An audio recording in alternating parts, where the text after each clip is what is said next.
Alright, so now to find the range, we have to find the set of all y values that exist within our boundaries.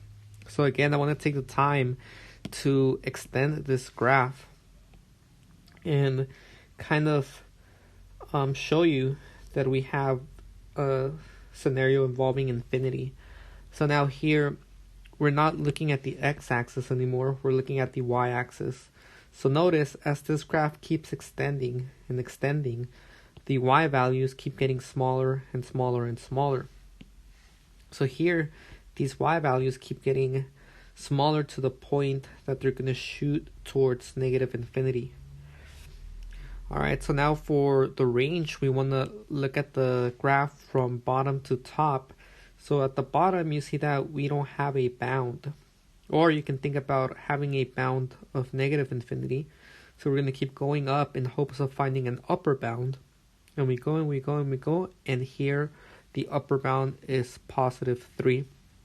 So we're going to create this dashed line here to emphasize that that is our boundary. And since we have an open circle here, that's why I drew the dashes. So our range now for any general y that's within these boundaries is going to get squeezed by negative infinity and positive 3. So we can write this as the range is going to be negative infinity less than y and then less than 3.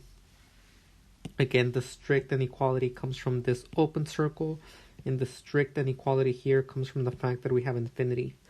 And we can rewrite this simply as y less than 3. And that is the range here.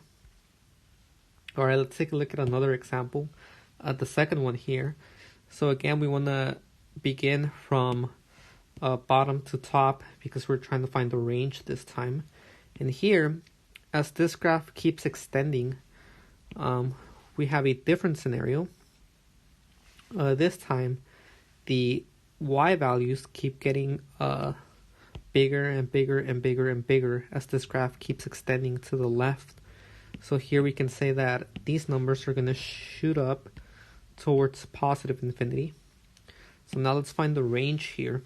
So we start at the bottom and we keep going up and we have to find the lower bound. And here the lower bound is going to be at negative 4. We have a closed circle, so we can create this solid line here at negative 4. And then we already know that we're not going to succeed in getting an upper bound due to this infinity or this line extending forever. So now for any general y here, our y value is going to get squeezed between negative 4 and positive infinity. So we can write the range as negative 4 less than or equal to y less than infinity. And here we have to put this equal to because this was closed. And now we can rewrite this simply as negative 4 less than or equal to y. Alright, let's take a look at one more example. So here we have this parabola again.